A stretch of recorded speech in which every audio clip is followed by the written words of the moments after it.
Hey y'all, it's Bear, and today I'm here to do a book haul for you. I am now on a book buying ban, but I wanted to show you the things that I got before the book buying ban went in place. I've been waiting for a lot of these to show up in the mail.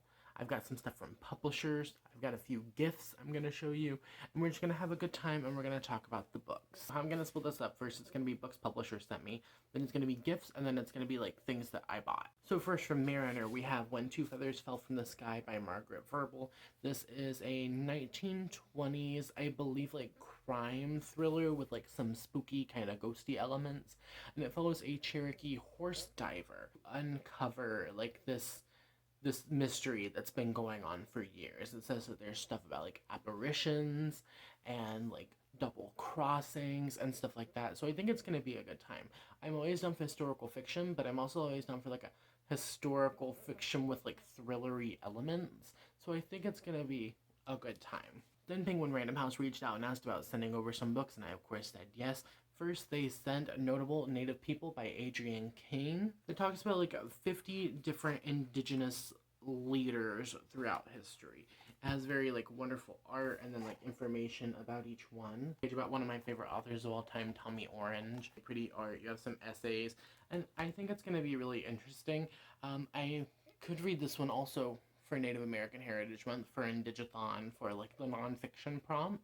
Then they sent over a copy of Dog Flowers, a memoir by Danielle Geller that follows Danielle dealing with the aftermath of her mother's death to alcohol withdrawals, and how her mother said that they would never go back to their reservation, but Danielle, in cleaning out her mother's things, discovers these photos and letters and cards and stuff that intrigues her enough that she wants to learn more about her mother's life. So she takes these photos and kind of goes back to the reservation and learning about her family. I didn't know it was coming in the box, but included in there we also have copies of Carrie by Toni Jensen and There by Tommy Orange. However, I already own both of these books, so I will be doing a giveaway for these two. I will leave information about that at the end of the video. Carrie by Toni Jensen is a memoir about modern day indigeneity and violence. It talks about gun violence. It talks about the language that we use surrounding violence, the way the body remembers trauma. And this is like a really cute combo, I think. I think I look good with this book. And then there is a multi-perspective literary fiction novel that follows 12 indigenous people as they're getting ready for the big Oakland Pow Wow. It talks about the way that their lives intersect, how they deal with modern day indigeneity, the tragedies they face, the way that they overcome them, and it's just such a beautiful story, and I cry thinking about it sometimes, and I'm definitely overdue for a reread. If you're interested in winning a copy of either one of these books, definitely stick around until the end of the video. So thank you once again to Penguin and to Mariner for reaching out and sending me copies of the books. Now we're going to get into the spooky stuff, which I know that you're all also here for. So I have two books that were gifted to me. First is Pine by Francine Toon. Unfortunately, I don't know who the gifter was. So if you did send this to me and you don't want to remain anonymous, like, let me know that you sent it to me so I can thank you properly.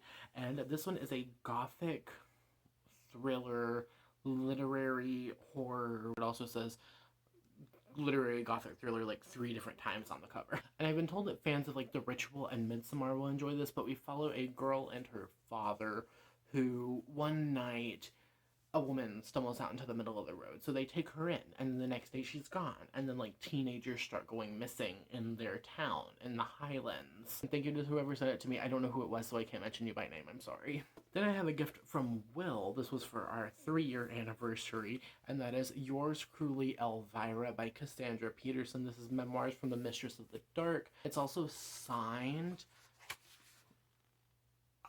It's Cassandra Peterson's memoir about her life, what led her to love horror, interactions she had being like a singer and a showgirl and a comedian and all of these things leading up to the cultural icon that is Elvira. Elvira is one of the biggest inspirations in my life, was one of my like idols as a child. So very excited to have this. Very grateful. I cried a little bit. So now, books that I bought myself. I think all of these, with the exception of one, came from thrift books. First, we have Interstellar Pig by William Sleater. This is another William Sleater book that I'm reading this year because, God, I've been reading a lot of William Sleater lately. This is fully Will's doing. This one follows a boy named Barney who gets invited to play a fun new board game with his exotic neighbors. The game is called Interstellar Pig, which also pops up a couple of times in other William Slater books as like a little Easter egg.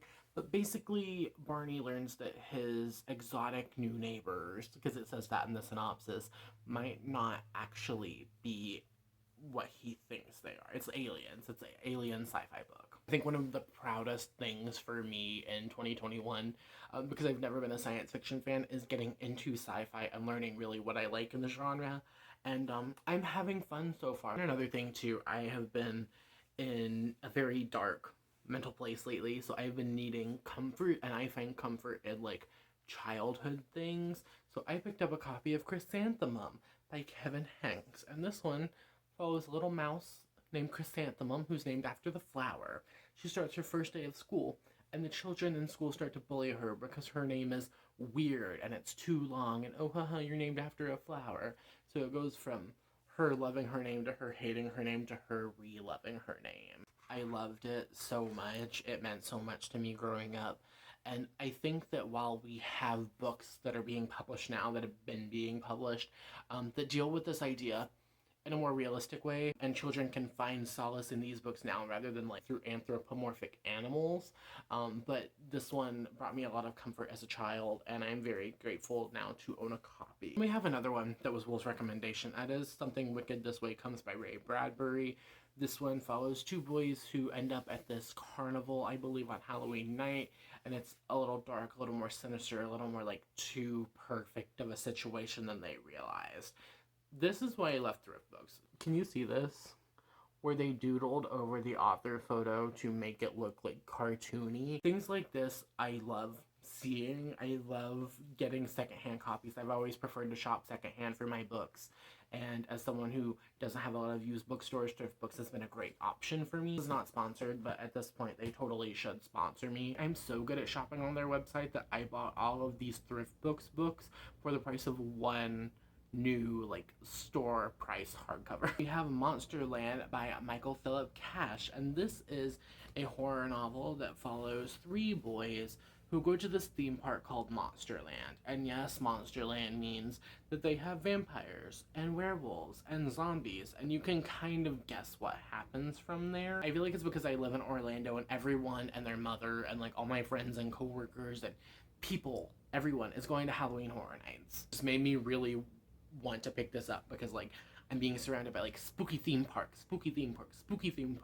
nonstop. Then we have one that made its rounds on BookTube a little while ago, and that is The Hollowed Ones by Laura Bickle, and this is Amish vampire novel. So our protagonist is a girl named Katie who is about to go on her Rumspringa whenever like all of this dark stuff starts happening at the outside, like helicopters are crashing, people are going missing.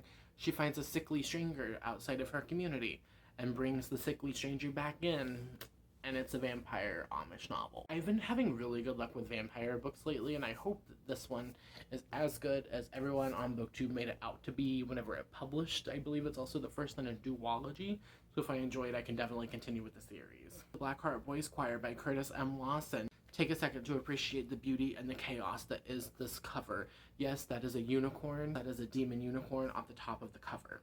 So Lucian decides, because he's a musical prodigy, that he's going to finish composing the song that his dead father was like halfway through writing. And in doing so, discovers that the song is possessed and like there's demonic, dark, evil music magic in this basically.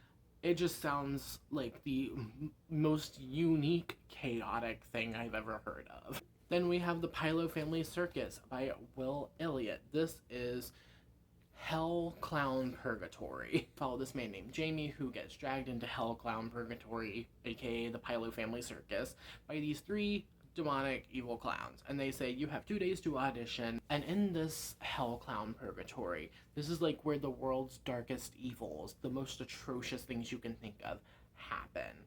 And whenever Jamie puts on the clown makeup, he's not Jamie anymore. He's an evil demon hell clown called JJ who wants to kill Jamie. I hate clowns. I'm terrified of clowns. They freak me the fuck out. So, I can't even look at this cover for too long without like getting really creeped out. Like this glowing, no, I've heard this is gory and gross and it's gonna make me sick. So, like, why not? Like, how can I turn down the words like hell, clown, purgatory? Even if it's gonna give me nightmares and make me throw up.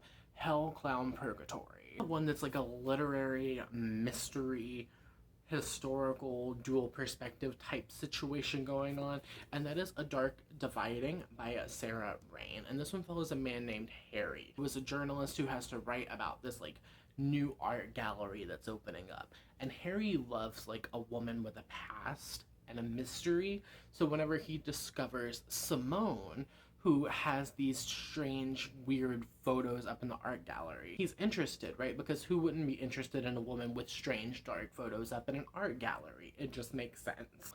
So, in peeling back the layers of Simone's life, Harry discovers that she has a long-lost twin, that no one knows what happened. She is also connected to a pair of twins, conjoined twins, from nearly 100 years ago. So Harry has to figure like what's happening, what's the connection, what's the situation. So I really like this on the bottom. It says, "Who's likely to like this? Fans of Barbara Vine at her most chilling." No idea who Barbara Vine is, but good for you. And of the darker bits in the novels of Charles Dickens and the Bronte sisters. This is fantastic. I wish that all books had this. I think this is so cool. And finally, we have a book by a person who I believe could be a potential favorite author. That is Scowler by Daniel Kraus. If you remember back in September, I posted a review of Daniel Kraus's middle grade They Threw Us Away. And since I finished that book, I have a feeling that Daniel Kraus could be like my new Stephen Graham Jones to some extent. I feel like he could be like up there with my favorite horror authors. So I decided to check out some of his backlist, and I was going through a couple of different ones, but this one just really stuck out. But this one follows 19-year-old Rye, his sister and his mother, who are struggling to keep their family farm alive. His father, I believe, is in jail. So one night, a meteor falls into town, and people escape from jail, I believe including his father, because now a man, who I'm assuming is his father, wants to come and kill the whole family. Right? In order to protect his family, has to summon 3 of his childhood imaginary friends. One who's very kind, one who's very wise, and one who is bloodthirsty. I like that in the 2 books that I'm like aware of by Daniel Kraus, They Threw Us Away and now Scowler, they both kind of tie back to like childhood friendships, right? Like you have teddy bears who want to be friends with the children. You have these imaginary friends who are coming back to protect Rye as an adult. I think it's very interesting, and I'm curious to see if this theme continues in his work. So that's all I have for you today. I hope you enjoyed this video. If you did, let me know by liking, subscribing, sharing, and hitting the bell, all of that good stuff, as well as answering the comment question of the day. Comment question of the day. Let me know, how do you deal with book buying bans? If you don't have time, you don't have the spoons, you don't have an answer, you don't want to answer, let me know you made it all the way until the end of the video by leaving me an emoji, preferably a yellow heart or a smiley face emoticon. And also, if you've read any of these books, let me know which one you think I'm going to enjoy the most. Alright, I hope you have a wonderful, whatever it is, wherever you are, and I will see you next time for another video. Thank you for watching. Okay, cool, bye. But wait, before you go, we need to talk about the giveaway. All you have to do to be entered this giveaway is 3 things. 1, you have to be a U.S. resident age 18 or over who is willing to provide me a mailing address and some form of contact information.